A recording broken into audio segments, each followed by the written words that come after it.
Ma chérie, tu es dans une relation de fiançailles. Tu aimes beaucoup ton fiancé, vous êtes ensemble, tu es vraiment amoureuse. Lui aussi, il est amoureux. Hein? Aujourd'hui, je vais te montrer, te donner les 4 choses que tu ne dois pas faire pour ton fiancé, oui, ou avec ton fiancé.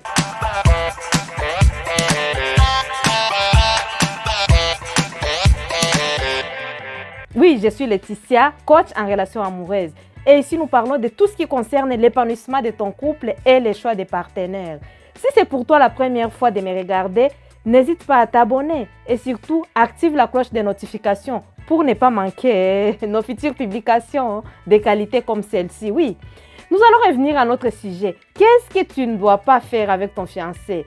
Qu'est-ce que tu ne peux pas donner à ton fiancé? Donc, on va commencer par le numéro 1, c'est le ménage. Oui, vous êtes fiancé, tu n'es pas sa femme. Mais à chaque fois, toi, ma chérie, quand tu es chez lui, tu commences à faire la vaisselle, tu commences à laver ses habits, hein? Tu laves ses caleçons, tu laves ses chaussettes, tu es en train de repasser. Pourquoi vous faites ça? Il faut que tu sois désiré, ma chérie. Quand tu arrives chez ton fiancé, ce n'est pas à toi de faire son ménage. Non, laisse-le le faire lui-même. Même quand vous allez manger, laisse-le cuisiner pour toi, oui. Hein? Tu n'es que sa fiancée. Hein? Ne t'inquiète pas, ce n'est pas ça qui va faire à ce qu'il ne t'épouse pas. Non, tu n'es que sa fiancée. Laisse-le faire lui-même. C'est vraiment très, très important. Le numéro 2, c'est de donner les cadeaux à sa famille, oui. Toi, pour te faire désirer, pour te faire aimer par sa famille, tu es là à acheter les cadeaux pour sa mère, pour son père, pour ses frères et sœurs. Donc, tu fais tout et n'importe quoi. Juste pour qu'on puisse te désirer, pour qu'on puisse t'aimer, pour que son frère puisse lui dire non, regarde, Alice, c'est tout ce qu'Alice fait, c'est des bonnes choses, est-ce que tu peux l'épouser? Non, ma chérie, ne fais pas ça. Hein? Fais des choses basiques, appelle-les au téléphone pour leur dire bonjour, comment vous allez, et il faut les faire aussi rarement. C'est vraiment très, très important. Le numéro 3, si tu n'as pas encore liké la vidéo, tu peux toujours le faire. Mets-moi un pouce bleu, ça me fera plaisir. Le numéro 3, c'est quoi? C'est aller visiter ses parents chaque fois, régulièrement. Vous êtes encore fiancés, mais c'est toi qui pars voir sa famille chaque fois. Le matin, tu es parti voir sa mère et son père à midi. Et quand tu arrives là-bas, c'est toi c'est comme si tu es devenue leur fille. Non, ma chérie, tu n'es pas leur fille. Tu es la fiancée de leur enfant et vous pouvez rompre à tout moment. Oui, il faut que tu enregistres ça. Tu n'es pas leur fille. Pourquoi faire ça? Pourquoi aller faire le ménage vers ta belle-mère? Ok, c'est ta belle-mère tu connais déjà la recette du beau-père. Tu connais la recette de la belle-mère. Pourquoi tu fais ça? Reste chez toi. Oui, tu peux les appeler. Tu peux aller. Je ne dis pas que tu ne dois jamais y aller. Tu peux y aller à des occasions. Par exemple, les occasions des deuils. À ce moment-là, tu peux y aller. Et quand tu vas y aller, il ne faut pas trop parler. Il faut que tu restes focus dans tout ce que tu fais en fait.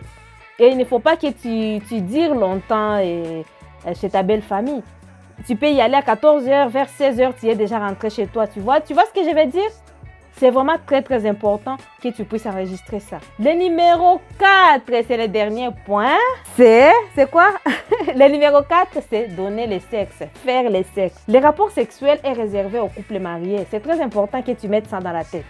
Mais quand toi, tu es encore fiancé, tu as tout donné, tu as déjà fait même les rapports avec lui. Il connaît déjà tout écrit, il connaît comment tu gémis, il connaît toutes tes positions préférées. Mais tu veux qu'il puisse avoir hâte d'aller voir quoi? La plupart des fois, et pour certains hommes qui n'ont pas encore, comme je peux dire, goûté à leur femme et à leur fiancé, la plupart des fois, ils vont avoir hâte de les épouser. Mais toi, tu as tout donné, tu as tout goûté, tu as tout partagé, tu as tout. Donc, tout est déjà fait, tout est déjà fait. Les hommes ont besoin de découvrir les mystères, oui. Je sais que quand on est amoureux, vous êtes ensemble, de temps en temps, on a envie de faire plaisir à l'autre. Il faut savoir qu'il y a plusieurs manières de lui faire plaisir. Moi, par exemple, quand j'étais fiancée, ce que je faisais, je prenais des petits caleçons que j'achetais à mon fiancé, je les emballais très bien, je les parfumais aussi de temps en temps, et puis je mettais dans l'emballage. Et quand mon fiancé est chez moi, je lui donne ça en cadeau. Des fois, je prenais des bonbons. Quand il arrive chez moi, je lui donne des bonbons. Tu peux lui faire aussi un câlin. Et puis ça s'arrête là. Mais il ne faut jamais, jamais donner le sexe. Il ne faut jamais partager parce qu'on ne donne pas le sexe. C'est un plaisir qu'on partage ensemble. Il faut partager ces plaisirs une fois que vous êtes mariés. Oui, je sais qu'il y a ceux qui vont dire, oh non, si jamais maintenant il y a l'incompatibilité au niveau sexuel, qu'est-ce que je vais faire? Je t'assure que même l'incompatibilité, tu ne pourras pas les voir pendant les fiançailles. Et il y aura toujours l'incompatibilité quelque part. Mais ce qui est important quand on se marie, c'est que vous allez vous adapter, vous allez vous enseigner, vous allez vous apprendre. En fait, tu vas dire, vous allez avoir cette communication. Il faut avoir la communication déjà dans les fiançailles. Et après, une fois marié, tu vas les guider. Toi, tu vas guider ton fiancé, tu vas lui dire, chérie, j'aimerais bien que tu fasses ceci, que tu touches ici. Ok, chérie, essayons telle ou telle chose, essayons telle position ou telle autre position. C'est très important que vous puissiez avoir ces partages-là. Parce que quand vous avez ces partages-là, vous allez réussir, il n'y aura pas d'incompatibilité.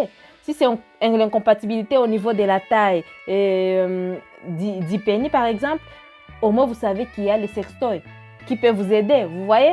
Donc, ce n'est pas quand vous les faites pendant les fiançailles que ça va fonctionner. Et si tu cherches, toi, une personne décompatible, ça signifie qu'à chaque fois, tu vas faire les rapports même avec 10 hommes, oui. Parce que la première fois, peut-être, non, il n'était pas compatible parce que la taille n'était pas bonne. La deuxième fois, non, il n'est pas compatible parce qu'il n'est pas aussi tendre, il ne sait pas faire des préliminaires. Non, il n'est pas compatible. La troisième fois, il n'est pas compatible parce qu'il est sale. Tu vois, c'est difficile. Mais quand une fois que vous êtes marié, que vous avez ces partages, vous avez la communication chez vous, vous allez vous apprendre.